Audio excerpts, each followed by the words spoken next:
최요한의 시사 팬더. 오늘도 최요한 시사평론가 스튜디오에 와주셨습니다. 예, 어서 오세요. 예, 안녕하십니까. 지구상의 모든 시사 새끈하게 팬다, 끝까지 팬다, 남북관계도 팬다. 시사 팬다 최요한입니다. 아, 남북관계는 패면은 안 되죠. 남북관계 뉴스를 팹니다. 아, 뉴스를 패요? 네, 뉴스를 패는 걸로. 아, 패도 될까? 글쎄요. 지금 평양에서 예. 남북 정상회담 지금 두 번째 회담 아침부터 열리고 있는데 예. 지금 평양에서 소식들 지금 계속 들어오고 있죠. 11시 9분에 종료가 됐습니다. 2차, 종료가 됐어요? 예. 2차 정상회담 결과는 아직 나오지 않았는데 11시 9분에 종료가 됐고요. 지금 아마 그 정상회담 결과 합의문을 작성 중인 걸로 알려지고 있고요. 지금 합의문을 곧 서명하고 기자회견도 있을 예정이다. 이렇게 계속 보도가 나오고 있습니다. 그러니까 문재인 대통령과 그 김정은 국무위원장이 배석자 없는 단독 회담을 10시부터 문재인 대통령이 묵었던 백화원 영빈관에서 진행을 했습니다. 시작을 했고요. 그리고 11시 9분에 종료가 됐고요. 아마 지금 합의서를 만들고 있는 걸로 지금 그렇게 추정이 되고 있고요. 이것이 합의문을 같이 서명하면서 또 동시에 기자회견도 진행한다. 이런 보도가 나왔으니까 조금 더 기다리면은 아마 그 내용이 나올 걸로 보입니다. 오후 회담을 더 하지 않고 그냥 오전 회담으로 끝내고 이제 합의문 얘기 나오는 거 보니까 뭐 얘기가 잘 된 것 같아요. 지금 속보가 그 밖에 뉴스가 다 나올 텐데 문재인 김정은 9월 평양 공동선언 서명 이렇게 나오고 있습니다. 지금 서명을 했습니다. 서명을 했어요. 지금 서명을 했습니다. 그러면 이제 합의가 이루어진 거네요. 내용은 아직 안 나온 내용 나오는 대로 그대로 말씀드리도록 하겠습니다. 그리고 뭐 합의문 이제 나오는 거는 더 좀 기다려 보고요. 어제 상황부터 한번 이렇게 좀 돌아보는 거로 하죠. 어제 문재인 대통령 도착했을 때부터 이 환영 행사들 뭐 상당히 분위기 좋았던 것 같아요. 그렇습니다. 인상적인 몇 가지 이 장면이 있었습니다. 그러니까 북한의 인공위 우리 그쪽에서 이제 공화국기라고 이야기하거든요. 그리고 한반도기를 평양 시민들이 함께 들었다. 이건 이전에 없던 일입니다. 그 시민들 뒤로는 민족의 단합된 힘으로 평화와 번영의 시대를 열어나가자 평양을 방문하는 문재인 대통령을 열렬히 환영합니다. 이런 플랜카드를 갖다 걸었고요. 순안공항에 있는 김정은 부부 직접 나와서 문재인 대통령 일행을 국가 원수 예우를 갖춘 환영 행사로 맞이했습니다. 그 김명호 육군 대자가 보고를 했는데 대통령 각하 조선인민군 명예에 위배되는 각하를 영접하기 위해 정렬하였습니다라는 이전에 없었던 표현들이에요. 이런 것들이. 전에는 각하라는 표현 쓴 적이 없죠? 없습니다. 없고요. 그리고 21발의 예포가 발사됐는데 국가 원수를 예우한다는 의미죠. 그 전에는 남북관계 특수성을 고려해서 통상 국기개항과 함께 이런 예포를 생략했었습니다. 그리고 환영 인파 속에 오른손 흔들면서 인사하고 북한 몇몇 환영객들은 직접 대통령의 동선을 벗어나서 직접 시민들하고 악수를 했던 거죠. 문재인 대통령이 늘상 있는 일인데 김정은 국무위원장은 좀 당황하지 않았을까 그런 생각이 들고요. 차량에 탑승하기에 앞서서 문 대통령이 잠시 멈춰서 김정숙 여사와 함께 평양 시민들에게 허리를 90도 가까이 숙여서 인사를 했습니다. 그 모습이 아주 인상적이더라고요. 아주 인상적이죠. 이 북에서는요 인사할 때 15도 인사, 45도 인사, 90도 인사 따로 있어요. 의미가 따로 있어요. 90도 인사는 보통 그 김일성 일가 이쪽에 대해서 인사할 때만 사용하는데 대통령이 평양 시민들에게 이렇게 90도 인사하는 것이 아마 평양 시민들에게도 굉장히 인상이 깊을 것이다. 이렇게 예상이 됩니다. 보통은 이렇게 손만 막 흔들고 그러고 지나가고 그러잖아요. 아마 평양 시민들도 좀 문재인 대통령 뭐 좋은 느낌 많이 갖게 됐을 것 같아요. 방금 속보가 들어왔는데요. 지금 그 문재인 대통령과 김정은 국무위원장 3차 합의문에 서명을 했다. 그 70분간 회담을 한 뒤 서명 내용이 9월 평양 공동 선언입니다. 그리고 이제 의제가 3대 의제가 비핵화 진전, 남북관계 개선, 군사적 긴장 완화 및 전쟁 위험 종식인데 구체적인 내용 들어온 대로 말씀드리도록 하겠습니다. 그리고 김정은 위원장도 어제 그 말하는 거 들으니까는 참 솔직하고 아주 겸손하다 예. 이런 느낌이 또 들었거든요. 세상이 바뀌다 보니까 네. 전에는 그냥 아주 무자비한 독재자 우리 국민들이 다 그렇게만 알았는데 이건 말하는 게 너무 솔직하고 너무 겸손해요. 네, 그렇죠. 그러니까 대통령께서 그러니까 이게 김정은 국무위원장 이야기입니다. 대통령께서 세상 많은 나라를 돌아보시는데 뭐 발전된 나라들에 비하면 우리가 좀 초라하다. 네, 그리고 비록 수준이 낮을지 몰라도 최대 성의의 마음을 보인 숙소고 일정이고 하니 우리 마음으로 받아주면 좋겠다. 그러니까 뭐랄까 평양을 처음 방문한 문 대통령 부부가 받은 환영과 의전의 수준이 국가 최고 의전이거든요. 그거 봤을 때 진짜 겸손이라고 할 만하죠. 그러니까 활주로까지 김 위원장 부부가 영접 나온 것이 이번이 처음이에요.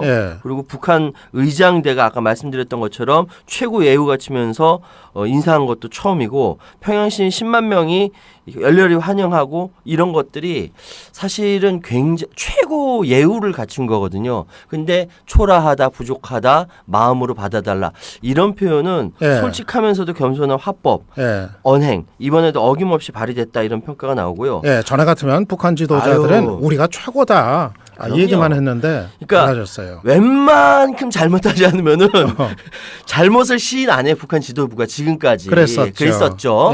그런데 이번에는 지난번 그 이례적으로 김정은 국무위원장은 잘못에 대해서 시인하고 예를 들어서 그 전국에서 중계된 육성 신년사에서도 북한의 인민들에게 언제나 늘 마음뿐이었고 능력이 따라서지 못한 안타까움과 자책 속에 한 해를 보냈다. 이거 수령은 무오류를 갖고 있다라는 수령론가 배치될 정도로 그렇죠. 이렇게 인사를 하는 것이 북한 인민들에게 굉장히 인상이 깊었다라는 생각이 드는데 이번에도 마찬가지예요. 지난번에 그 문재인 대통령이 북한 트래킹하고 싶다라고 했을 때 그 솔직히 걱정스러운 게 우리 교통이 불비하다. 제대로 갖춰주지 않아서 불편을 드릴 것 같다. 이런 인정은 사실 남북관계에 이렇게 진전되게 이렇게 얘기가 나오는 건데 깜짝 놀랄 만한 이야기는 쉽지 않은 표현입니다. 우리 국민들이 참 김정은 위원장 보던 그 시선이 좀 바뀌었어요. 많이 달라진 것 같아요. 많이 바뀌었어요. 맞습니다. 그리고 합의문 있다가 이제 발표돼야 뭐 정확히 알겠지만 이번 회담에서 가장 핵심이 역시 비핵화 문제 아니에요? 그렇죠. 이거에 대한 합의 뭐 어느 수준에서 이게 가능할까요? 그러니까 사실 그 뭐랄까 아까 말씀드렸던 대로 그러니까 여러 가지 에피소드들이 많이 있습니다. 있는데 그 부분들은 나중에 천천히 알려질 것이고 이번에 아젠다 3대 의제가 비핵화 진전, 남북관계 개선, 군사적 긴장 완화 및 전쟁 위험 종식이에요. 이 세 가지예요. 그런데 일단 지금 쉽게 예상할 수 있는 부분들, 그러니까 군사적 긴장 완화 및 전쟁 위험 종식 같은 경우는요. 이미 실무진에서 군사회담을 진행을 했습니다. 지난번에 17시간이나 걸려서 군사회담을 했었죠. 그러니까 군사 신뢰를 통한 주축도를 놓겠다는 의지를 보여온 거죠. 그래서 여기에서 이야기될 수 있는 거는 비무장지대 내 최전방 감시초 GP라고 하는 게 철수한다. 그리고 DMZ 남북 공동 유해 발굴이라든지 서해 해상 적대 행위 중단 이것이 가장 그 예민한 NLL 문제입니다. 남북 군사 분야 합의서를 확정할 것으로 보입니다.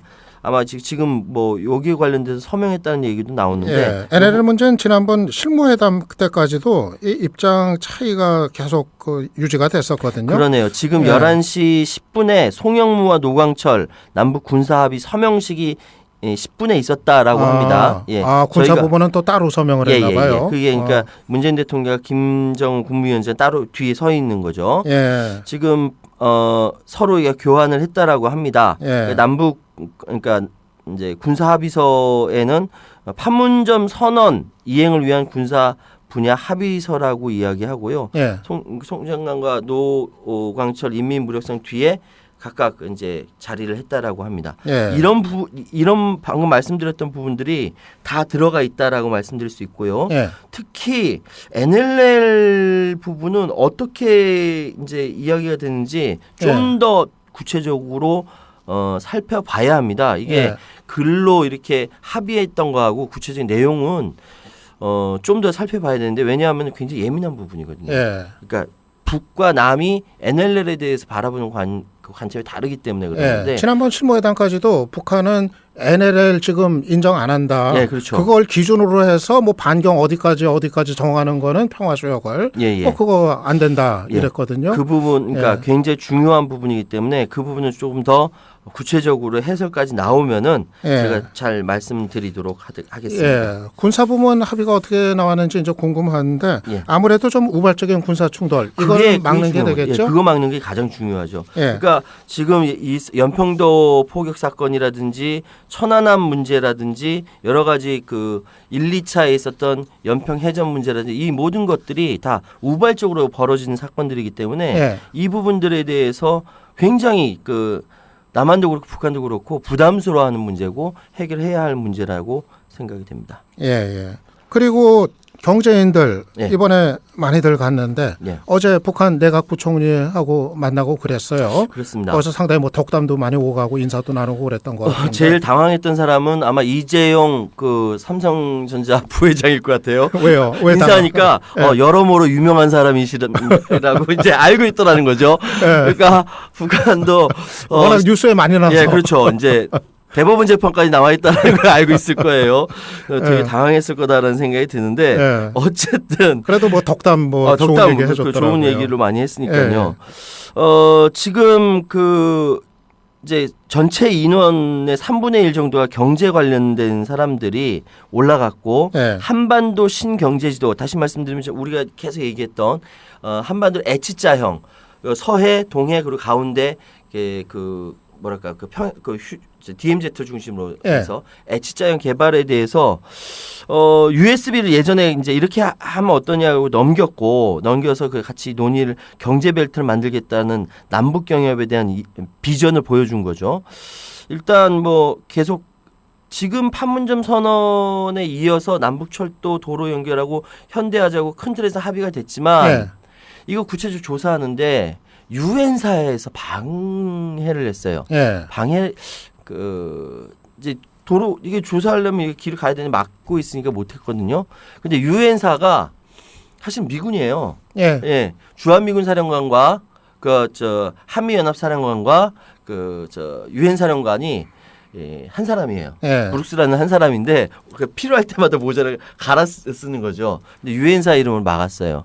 이 부분이 좀 문제이긴 한데 어쨌든 지금 전체적인 큰 틀에서 남북도로와 철도를 연결해 현대한다라고 한다면은 사회간접적으로 SOC 분야에 구체적인 합의를 해야 되는 부분이고 이 부분이 사실은 대북 제재와 연계되어 있기 때문에 쉽지는 않습니다.